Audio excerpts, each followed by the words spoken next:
ये है भाई टॉपिक, ठीक है, मोस्ट इंपॉर्टेंट टॉपिक है, बहुत बार पूछा भी गया है भाई कि मेटल की रिफाइनिंग कैसे करते हैं, और इस पूरी प्रक्रिया का नाम है इलेक्ट्रोलाइटिक रिडक्शन। समझ में आ रही है बात? ठीक है, तो सबसे पहले आप लोगों को यह बताएगा कि रिफाइनिंग ऑफ मेटल क्या होता है भाई, मेटल को कैसे रिफाइन किया जाता है। तो कहता है the metals produced by various reduction processes described above are not very pure. जो भी डिस्क्रिप्शन हमने ली है बिल्कुल प्योरेस्ट फॉर्म में हमको वो ऑब्टेंड नहीं होंगी, तो क्या करना पड़ेगा भाई, they contain impurities which must be removed. उनके अंदर थोड़ी बहुत जो इंप्योरिटीज है वो रह जाती है भाई, होती है ना इंप्योरिटीज उनके साथ में, जिनको क्या बोलते हैं, गैंग बोलते हैं भाई, है ना। फिर कहता है to obtain a pure metal, वो इंप्योरिटीज हटा करके हम लोग क्या फाइंड आउट कर सकते हैं, प्योर मेटल ले लेंगे भाई, है ना।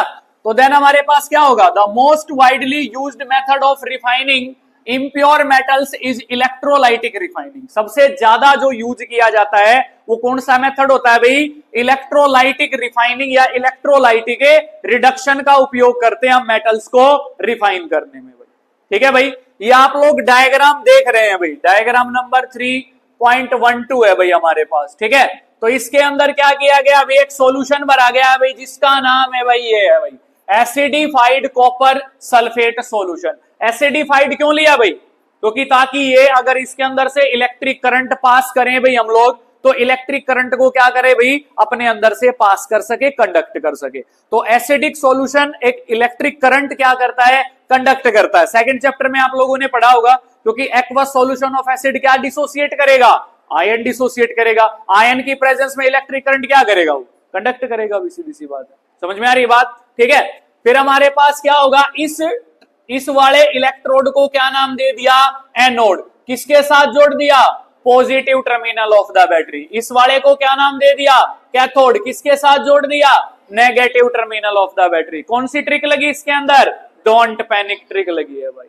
समझ में आ रही बात? जहां पे इलेक्ट्रोलाइसिस का जिक्र आए भाई, किसका जिक्र आए, इलेक्ट्रोलाइसिस, खासकर केमिस्ट्री के अंदर डोंट पैनिक ट्रिक के हिसाब से डायग्राम जोड़ना है भाई। ठीक है, मतलब नेगेटिव के साथ में कैथोड जोड़ना है और पॉजिटिव के साथ में आप लोगों ने क्या जोड़ना है, एनोड जोड़ना है भाई। समझ रहे हो बात को? ठीक है, फिर ये एसिडिफाइड कॉपर सल्फेट सॉल्यूशन डाल दिया भाई, इसको एक टैंक का नाम दिया गया। बीकर नहीं लेंगे, एक स्पेशलाइज होता है हमारे पास जिसको टैंक ही बोलते हैं भाई हमारे पास। ठीक है, और इसके अंदर क्या किया भाई, ये जो हमारे पास इलेक्ट्रोड लिए हैं भाई हम लोगों ने, ठीक है, ये हमारे पास किस चीज के होंगे भाई, कार्बन के होंगे भाई, जिसको किसकी फॉर्म में होता है, ग्रेफाइट की फॉर्म में होता है भाई। Graphite is an allotrope of a carbon, जो कि good conductor of heat and electricity होता है भाई। समझ में आ गई बात? इनको क्या करेंगे, एक की के जरिए से एक बैटरी से जोड़ देंगे भाई, जोड़ सकते हैं ना।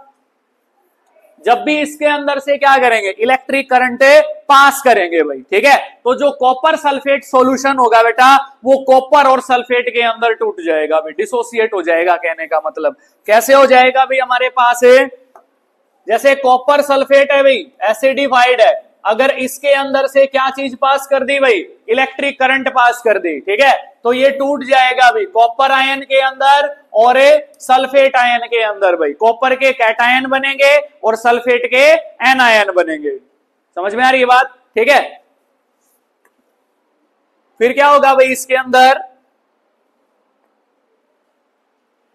देखें भाई, ये इलेक्ट्रोलाइटिक रिफाइनिंग है भाई। क्या कहता है, many metals such as copper, zinc, tin, nickel, silver, gold, ये जितनी भी मेटल इसने बताई है भाई। ठीक है, जो कॉपर होती है, जिंक होती है, टीन होती है, निकल होती है, सिल्वर होती है और गोल्ड होती है भाई। ठीक है, आर रिफाइंड इलेक्ट्रोलाइटिकली, इस जरिए से, ये जो डायग्राम आपको दिखाई दे रहा है, इसके जरिए से इनको रिफाइन किया जाता है, प्योर किया जाता है भाई। ठीक है, क्या कहता है, in this process the impure metal is made the anode. जो इम्प्योर मेटल होगी ना, ठीक है, उसको किसके साथ कनेक्ट करेंगे भाई, एनोड के साथ में कनेक्ट करेंगे भाई। समझ में आ रही बात? ठीक है, फिर कहता है and a thin strip of pure metal is made the cathode. जो थिन स्ट्रिप होगी भी हमारे पास प्योर मेटल की, वो किसके साथ जोड़ देंगे भाई, कैथोड के साथ। Thin strip of pure metal किसके साथ जोड़ दी भाई, कैथोड के साथ में जोड़ दी भाई। ठीक है, और जो इम्प्योर मेटल है भाई, इम्प्योर मेटल है भाई, वो किसके साथ में जोड़ी है भाई, एनोड के साथ में जोड़ दी भाई, जोड़ दी ना, ठीक है। फिर कहता है a solution of the metal salt is used as an electrolyte. कोई भी मेटल सॉल्ट का सॉल्यूशन इलेक्ट्रोलाइट के रूप में यूज करेंगे हम लोग। तो अभी आपके पास क्वेश्चन आता है कि भाई इलेक्ट्रोलाइट क्या होता है भाई। इलेक्ट्रोलाइट जो है वो एक प्रकार का सॉल्यूशन होता है भाई, जो इलेक्ट्रिसिटी को क्या कर सकता है, कंडक्ट कर सकता है, अपने अंदर से गुजार सकता है भाई, ठीक है। उस सॉल्यूशन को क्या बोलेंगे भाई हम लोग, इलेक्ट्रोलाइट बोलेंगे भाई, समझ रहे हो बात को। फिर कहता है भाई इसके अंदर कि ऑन पासिंग द करंट, ठीक है, जब भी हम क्या करेंगे, करंट पासिंग करेंगे थ्रो द इलेक्ट्रोलाइट, तो ये इलेक्ट्रिसिटी को क्या कर सकता है, कंडक्ट कर लेगा भी, करंट गुजरने लग जाएगा इसके अंदर से।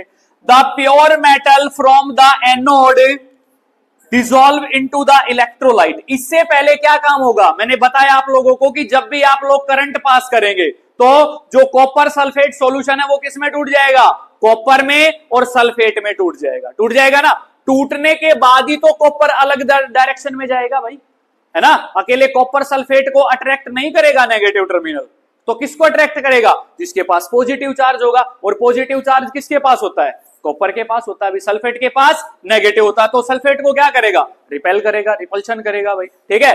तो जो प्योर मेटल होती है वो एनोड के पास में क्या होती है, इलेक्ट्रोलाइट के साथ में डिसॉल्व हो जाती है भाई, ठीक है।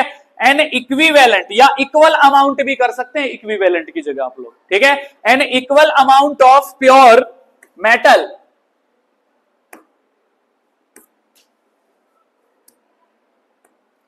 Pure metal from the electrolyte is deposited on the cathode.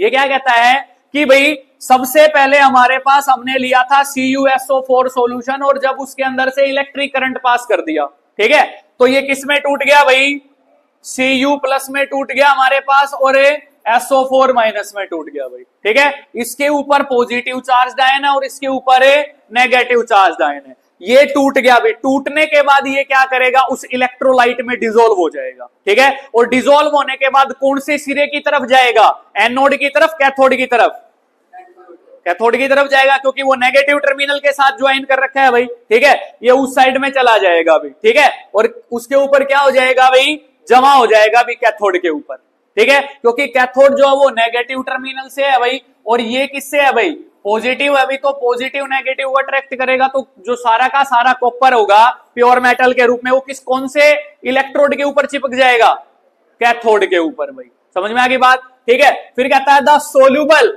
Impurities go into the solution. जितनी भी इंप्योरिटीज हैं, इंप्योरिटीज इनसोल्यूबल मिलेंगे, जितने भी सैंड वगैरह उसके साथ है भाई, मिट्टी वगैरह जो भी चिपकी हुई है अभी। Whereas the insoluble impurities settle down at the bottom of the anode. जितनी भी इंप्योरिटीज हैं वो एनोड के बॉटम पे क्या हो जाएंगी, स्टोर हो जाएंगे भाई, जिनको हम लोग किसके नाम से जानते हैं, एनोड मड के नाम से जानते हैं, या इसको एनोड पंक भी बोलते हैं भाई। क्या बोलते हैं, एनोड पंक भी बोलते हैं भाई। पंक की जगह आप लोग मड ही करें, आपकी बुक में मड दे रखा है, ठीक है। तो आप लोग डायग्राम देखें एक बार, क्या है भाई डायग्राम के अंदर, पूरी प्रक्रिया यहीं से समझे एक बार। जितनी भी मेटल है अभी हमारे पास, जैसे कॉपर है, जिंक है, टीन है, निकल है, सिल्वर है, गोल्ड है, इनको इलेक्ट्रोलाइटिकली क्या किया जाता है, रिफाइंड किया जाता है भाई। जिसके अंदर क्या किया जाता है भाई, इस प्रक्रिया में जो इम्प्योर मेटल होती है भाई वो एनोड के साथ जोड़ी जाएगी, और जो प्योर मेटल स्ट्रिप होती है वो किसके साथ जोड़ देंगे, कैथोड के साथ। समझ में आ गई बात। इसके पास इम्प्योर मेटल कौन सी है, कॉपर है भाई हमारे पास, ठीक है।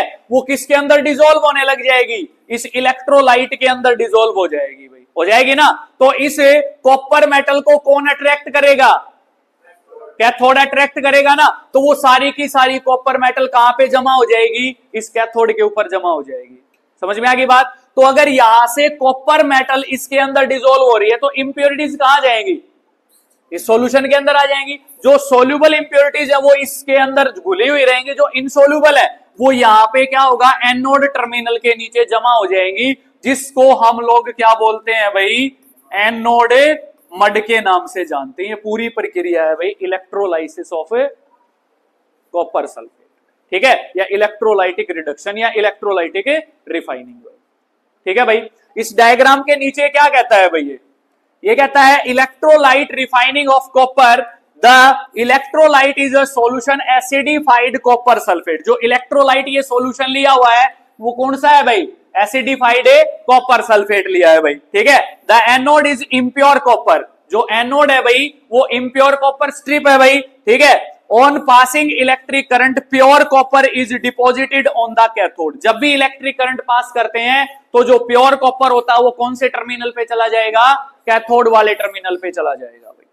समझ में आ गई बात, कर लोगे?